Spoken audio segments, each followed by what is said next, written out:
मैं हूं आमना इकबाल और आज हम मौजूद हैं कराची प्रेस क्लब में, जहां पर कराची यूनिवर्सिटी के उस्ताद ने जो है वो प्रेस कॉन्फ्रेंस की है और हमारे साथ मौजूद हैं हुमेरा सईद साहिबा और उनसे जानते हैं कि क्या आपके मसाइल हैं और कब से ये मसाइल आपके साथ शुरू हो चुके हैं और कब ये मसाइल आपके हल होंगे।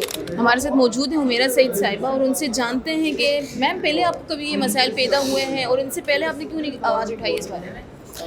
देखिए, मैं यहाँ पे आई थी 2005 में, ठीक है, और मुझे कंफर्म किया गया 2009 में। लेकिन उसके बाद थोड़ा सा मैं एकेडमिक कोऑर्डिनेशन ऑफिस में काम करती थी, तो उसके बाद थोड़े से ऐसे मसाइल थे, हालात थे कि मैं आवाज़ नहीं उठा सकती थी। इस वजह से डिक्टेटरशिप थी, मेरा आवाज़ उठाना बिल्कुल बेकार था बस।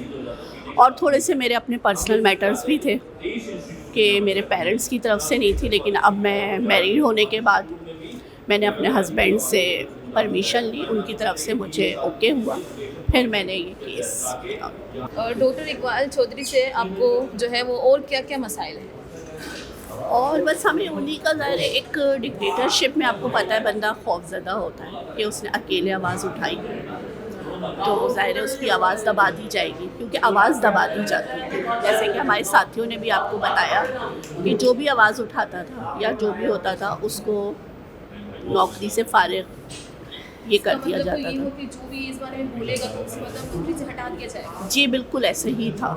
आपके साथ जो और भी कितने मुलाजिमीन हैं उनको इस तरीके के मसाइल हैं कि क्या मसाइल हैं उनके? देखिए, मेरे साथ और भी फीमेल मुलाजमीन हैं जो कि हैं 18 साल हो गए, 20 साल हो गए।